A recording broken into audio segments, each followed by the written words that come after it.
This is Dave Meltzer with Entrepreneurs, the Playbook. I have a multipreneur. This is someone that can do anything for everyone. He is obviously Mike Florio, American sportswriter, radio host, television commentator, also writes for, and I think creates and owns ProFootballTalk.com, which is one of my favorite hosts and daily NFL talk shows, PFT Live on Peacock with Chris Sims. Welcome to the Playbook, Mike. I love the term multipreneur. I'd never heard it before. I'd never considered it before. And I like it. I like it. I'm going to start using it anywhere and everywhere I can, jamming it in inappropriately where it otherwise doesn't mesh with the context, just so I can say multipreneur. You know, it's funny because they had noted me as a philanthropreneur, and I said I'm not a philanthropist at all. I'm a philanthropimp. I ran Lee Steinberg Sports Entertainment, partnered with Warren Moon in a global sports marketing company. So I always said, I've just pimped out so many celebrities and athletes for charity. Don't confuse a philanthropist with a philanthropimp. So I've learned my own.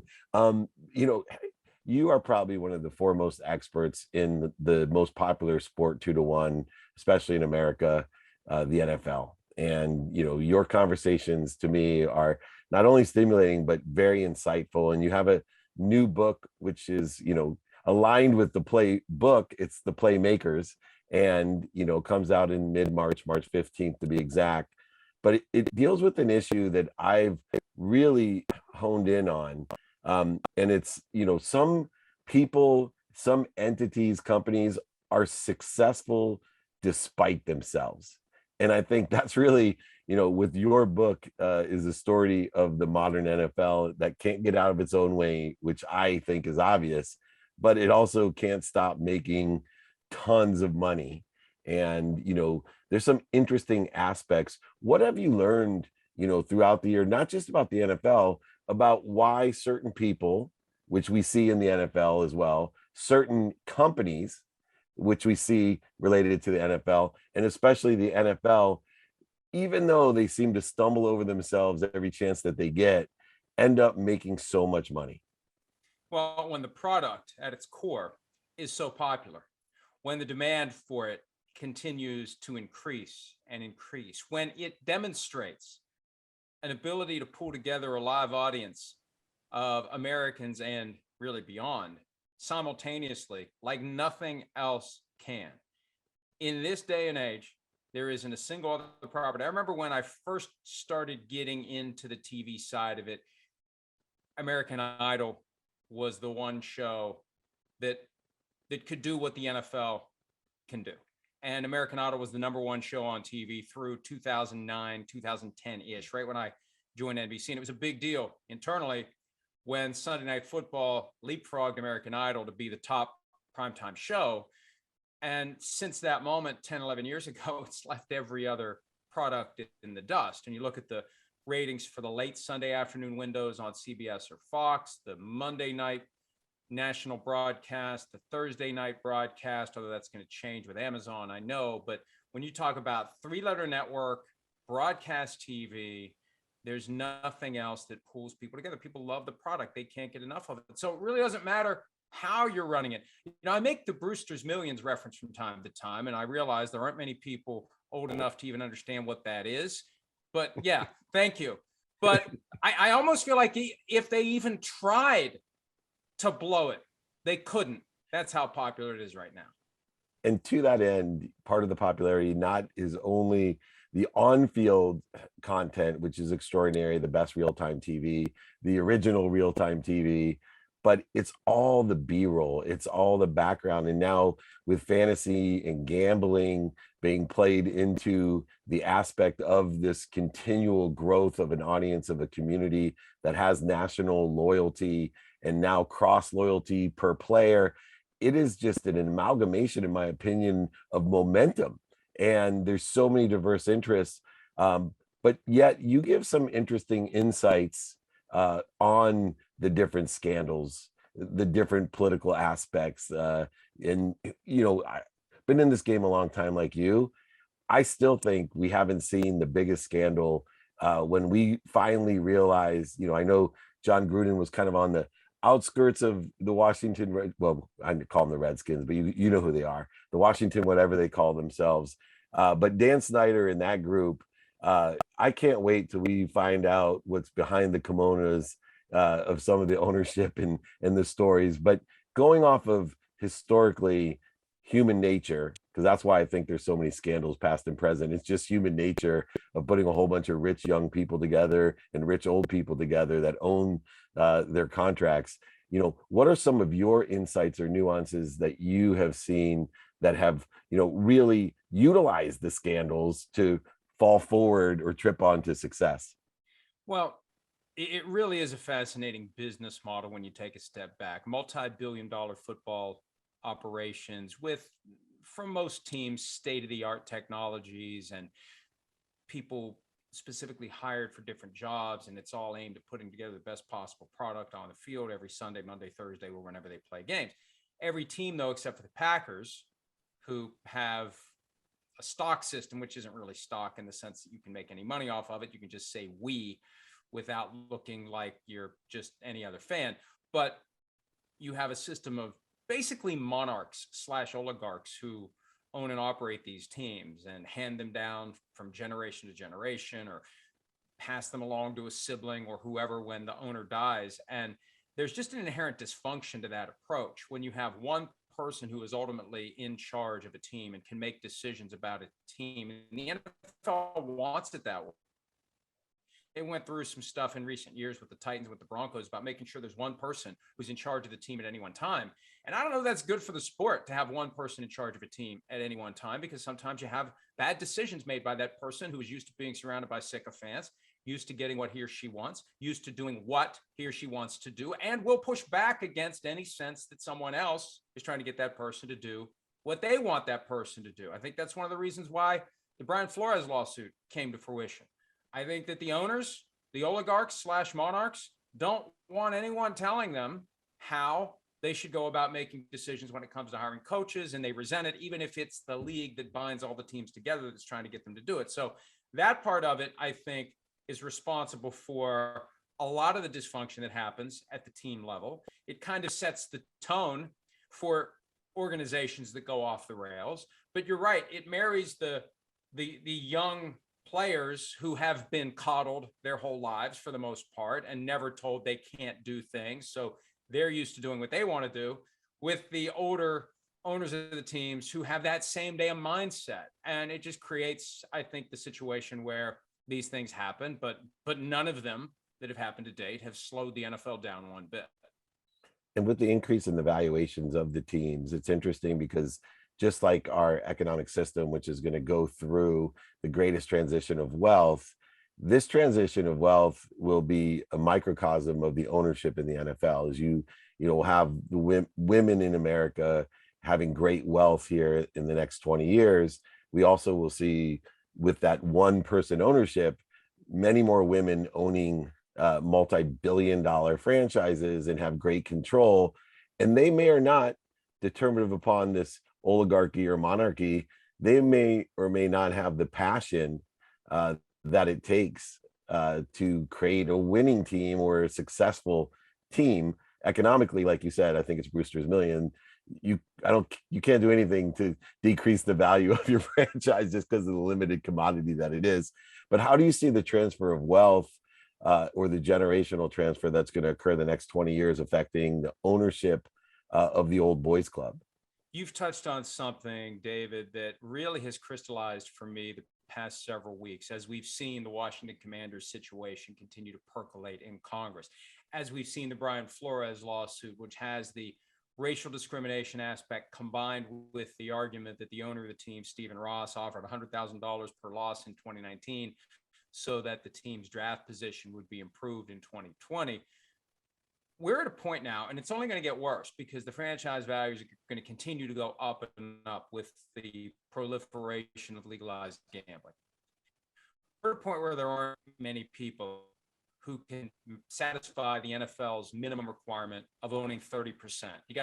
When you buy it, you got to write a check for 30% right out of the gates. You got to have that. So if the team's worth $4 billion and you want to buy the Broncos, you got to come up with 1.2 billion. Sight unseen, that's it. Here you go. And you got to have the money to run it. And there's fewer and fewer people who have that. And what bothers me as a lifelong football fan is that the only requirement for owning a team is, do you have enough money to pay for it? Not, are you going to be a good steward of a franchise about which thousands, tens of thousands, hundreds of thousands, millions of people feel very strongly.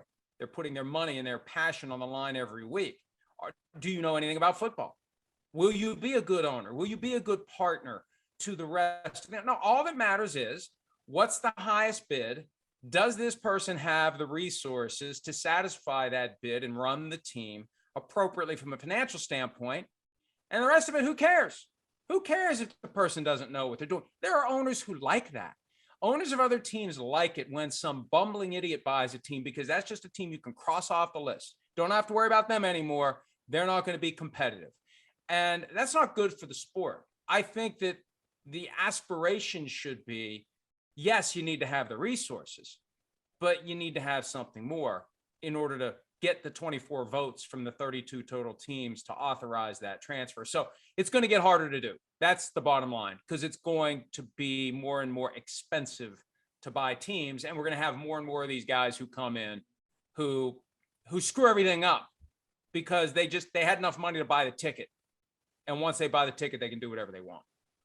I think you nailed it there. And, you have a wide spectrum of knowledge. One of the things that I've been blessed with in my career, from having different angles of being a corporate sponsor by running Samsung in my early 30s, to Lee Steinberg, to then the sponsorship side. I've seen the business from every angle, and the sport. I was even an average Division III college football player, so I've seen it from that side, which was mostly lying on my back with Christian Okoye running me over, something like that. But from the boardroom to the locker room, from draft day to the Super Bowl, media has changed everything. You've been around the game like me. Nobody was at the combine. Nobody was at the draft. I mean, look, even the first Super Bowl, it wasn't sold out. But now this media aspect, everything's a huge event. I mean, even during COVID in Cleveland, the draft was an extraordinary event in the middle of rain and cold and COVID. It has so much power. You're part of that media collision, I would call it. How have you seen this media aspect create entities, platforms, and businesses within the NFL that you and I both had never imagined anybody would even show up to? Now you have an entire series related to it. Well, the media has grown so much as it relates to the NFL because the customers want it. It's that simple. That's always been my guiding light, 20 plus years of running profootballtalk.com. What are people interested in? What would I be interested in as the consumer of news, information, analysis, et cetera, about the NFL? Okay, that's what I'd be interested in. I assume other people are going to be interested in that too, because I'm a fan, they're fans. That's why I think the media has grown so much. There's so much appetite for more, especially in the offseason. The confluence of the draft as it's grown in popularity, and the ability of fans of every team to say, hey, maybe this is our year because we're going to get the right player who's going to turn us around and make us into a perennial contender. You throw in free agency, how that's grown starting in the mid 90s. And fantasy football, as you mentioned earlier, how people are interested from the moment their fantasy season ends. What decisions do I have to make about my next fantasy season? Constantly looking for information about that, gambling thrown on top of it. The media is a product and is there to satisfy all that natural interest. And for me, frankly, one of the most fascinating developments has been, and it isn't just a football issue, it applies in every other major sport, the leagues and the teams developing their own media platforms, their own networks, their own websites, hiring journalists to cover the entity that is paying them to cover that entity. And David, I'm telling you, there aren't many people that ever even stop and say, something's wrong with this. People get mad at me when I say that because they either work for NFL Network or work for one of the teams, or they're otherwise in the media and they say, don't complain because it creates more jobs for everyone. So I have less competition for the jobs I'm trying to get. And if I ever get laid off from the job I have, maybe I can go work for NFL Network. So people get so upset when I say there's something wrong with this picture. But what it does is it makes the NFL so comfortable in the subtly or otherwise slanted coverage that it enjoys. If you try to be truly independent, and if you're connected to a broadcast partner, you're jumping on the third rail pretty quickly, because the state-owned media otherwise isn't going to touch that issue, whatever that issue may be. A lot of the stuff in my book, the state-owned media either just did perfunctory coverage or didn't even mention it at all. And they want that now from everybody, especially from their partners who have their own media operations. Yeah, it is remarkable the control of the statistics and the demographics and other things that they don't want us to know about. I was at the Super Bowl with, Warren on a panel, and it was a hosted by, covered by NFL panel, and it went sideways on equity and inclusion because even the state-owned media could help themselves but ask questions. There was no way around challenging what exists today in inclusion and equity, from my business partner Warren Moon, who obviously is very quiet about the first 6 years of his career, when he was forced into Canada with the obvious talent to play in the NFL. We want to brush away a lot of the history as well. Last question, because it just, to me, puzzles me as well. Roger Goodell, who obviously is paid very well and has done a great job working for the owners, but it seems to me there's a lot of obvious, on the PR and marketing side, decisions are made. I'll use, for example, the Barstool relationship. It just seems like he just falls, he's so above what seems to be, every time Portnoy pokes him, he makes a decision that is just builds Barstool and Portnoy's brand and diminishes the NFL brand a little bit. It's not going to kill him, but what is your take on the commissioner's role and responsibilities, and his decisions in the branding of himself as a decision maker? I remember back during the lockout in 2011, David, I was getting ready to interview the commissioner because, well, in times like those, the commissioner is very, very available to spread whatever message needs to be spread, because they're trying to get people aligned against the players and to line up behind what I sometimes refer to as Big Shield. And I was approached, contacted, whatever, by one of the PR people at the NFL at the time. And that person tried to sell me on this notion that the commissioner is the commissioner for all constituencies of football, all levels of football. It's like, come on, man. The commissioner is the constituent, or the commissioner has one constituency, excuse me. The commissioner has 32 individuals who decide, does he remain employed and how much does he get paid? And that's who he's serving. He's not serving anyone else. And one of the reasons he makes so much money is he's the one that stands there and offers up unpopular and or not credible comments, positions with a straight face. He was peppered with questions about the Washington scandal and why they didn't make the information available that resulted from the 10-month investigation. And his explanation is ludicrous, but he delivers it. He takes it. He gets through the moment and he earns his money that way. So when you understand what the commissioner really is, the commissioner is the person who takes all the crap that the owners would otherwise have to take for any unpopular decisions, trends, realities of the sport. And he's perfectly suited to be that pincushion. He can do it. But the other side of it is there are aspects of the business, and someone in the TV business told me years ago that the issue isn't necessarily the commissioner right now, it's with the people around him. That maybe he doesn't have the best group of lieutenants to help him push the business where it needs to go, but it's Brewster's Millions all over again. It doesn't matter. It doesn't matter. For the owners, if the number one priority is make sure someone else is taking the heat for the things we do, then the commissioner's doing a good job. And look, I don't want to minimize what the commissioner's done. I mean, but this came up in 2017 when Jerry Jones, the Cowboys owner, was upset with Roger Goodell over how they treated Ezekiel Elliott when he got suspended 6 games, was never sued, was never arrested, and they thought it was a big farce and it hurt the team's chances. And Jerry Jones decided to go after the commissioner when the commissioner was negotiating his current contract. And the argument was pretty simple. There's a lot of people out there that can do this job. for the most part, you're standing there guiding that ship in clear, open waters. There's a lot of people that can do it. But when the controversies pop up and the owners want to go run and hide behind the curtain, that's when the commissioner really earns his money. So when you think of it that way, who's his only constituency? What's he there to do? And does it suit the interests of the folks who don't want to be reviled? They don't want to be caricatured on the back page of the New York Post as the one who's making the bad decision. That's why they pay Roger Goodell, and that's why they have him. And back to your earlier points, as the sport grows and develops and evolves, is it going to be good enough to have a traditional commissioner, or will the NFL need to have a CEO who leads the organization? Is it so big that you need someone from the industry of CEOs to be that executive who understands how to spot the problems, how to navigate, how to deal with the political landscape, and how to delegate to the specialists who make up the class of senior VPs that report to the CEO of the NFL? And that may be where the next commissioner comes from. This idea that you're going to grow someone from within the front office or pluck someone from a team and make them the commissioner, that may end whenever Roger Goodell walks away.